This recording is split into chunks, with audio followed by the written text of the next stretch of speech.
الحمد لله رب العالمين والصلاة والسلام على سيد الأنبياء والمرسلين نبينا محمد صلی اللہ علیہ وسلم وعلى آلہ وصحبہ اجمعین اما بعد۔ ناظرین اکرام، علم حاصل کرنا ہر مسلمان پر فرض ہے۔ انسان کو اللہ رب العزت نے اپنی عبادت کے لیے پیدا کیا۔ قرآن مجید میں اللہ جل شانہ ارشاد فرماتے ہیں وَمَا خَلَقْتُ الْجِنَّ وَالْإِنسَ إِلَّا لِيَعْبُدُونَ، میں نے جنوں اور انسانوں کو اپنی عبادت کے لیے پیدا کیا ہے۔ ابن قیم رحمہ اللہ کہتے ہیں کہ جب انسان کے پاس دو قوتیں ہوں تو وہ عبادت کا حق ادا کر سکتا ہے۔ سب سے پہلی قوت علمی قوت اور دوسری قوت عملی قوت۔ علم کو حاصل کر کے آدمی اللہ کی اطاعت کرتا ہے، اس کی فرما برداری کرتا ہے، اس کا قرب حاصل کرتا ہے اور اپنے آپ کو گناہوں سے بچاتا ہے۔ اور جو شخص علم کے راستے پہ اپنے آپ کو لگا لیتا ہے اس کے لیے بے شمار انعامات ہیں۔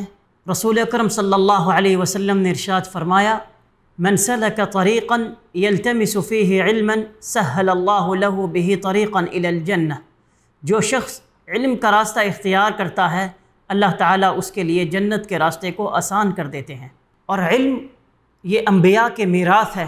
رسول اکرم صلی اللہ علیہ وسلم نے ارشاد فرمایا العلماء ورثۃ الانبیاء، کہ علماء انبیاء کے وارث ہیں، اور انبیاء اپنی وراثت میں دینار اور درہم چھوڑ کر نہیں گئے بلکہ وہ علم چھوڑ کر گئے، اور انبیاء کے حقیقی وارث علماء ہیں۔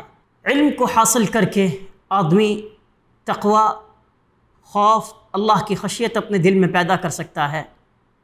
قرآن مجید میں اللہ جل شانہ ارشاد فرماتے ہیں انما یخشی اللہ من عبادہ العلماء، کہ اللہ سے حقیقی معنوں میں ڈرنے والے علماء ہیں، علم والے ہیں، اہل علم ہیں۔ اللہ تعالیٰ نے اپنے نبی جناب محمد الرسول اللہ صلی اللہ علیہ وسلم کو کسی بھی چیز کی زیادتی کو طلب کرنے کا حکم نہیں دیا، لیکن جب علم کا موقع آیا اللہ تعالیٰ نے اپنے نبی صلی اللہ علیہ وسلم کو حکم دیا کہ وہ دعا کریں وَقُلْ رَبِّ زِدْنِي عِلْمًا، کہ اے اللہ، اے میرے رب، میرے علم میں اضافہ فرما۔ علم حاصل کرنا اور دوسروں کو علم سکھانا یہ وہ عظیم عمل ہے جو مرنے کے بعد بھی جاری رہے گا۔ رسول اکرم صلی اللہ علیہ وسلم نے ارشاد فرمایا جب انسان اس دنیا سے چلا جاتا ہے تو تین چیزیں اس کو فائدہ پہنچاتی ہیں، ان میں سے ایک چیز اس کا علم جس سے لوگ فائدہ اٹھاتے ہیں۔ اور جو شخص اپنے آپ کو علم کے راستے پر لگا لیتا ہے، کائنات کے اندر ہر چیز اس شخص کے لیے دعا کرتی ہے۔ مچھلیاں پانی میں دعائیں کرتی ہیں، چونٹیاں اپنے بلوں کے اندر دعا کرتی ہیں، جیسا کہ رسول اکرم صلی اللہ علیہ وسلم نے ارشاد فرمایا۔ تو لہذا ہمیں علم کی طرف توجہ دینی چاہیے، اللہ کے دین کا علم حاصل کرنا چاہیے۔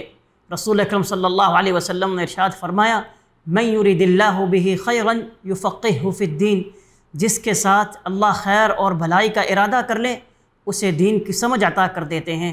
اللہ سے دعا ہے کہ اللہ تعالی ہمیں ان لوگوں میں سے بنائے جن کے ساتھ وہ خیر اور بھلائی کا ارادہ کرنا چاہتے ہیں، اور ہمیں دین کی سمجھ عطا فرمائے، دین کا علم حاصل کرنے کی توفیق دے۔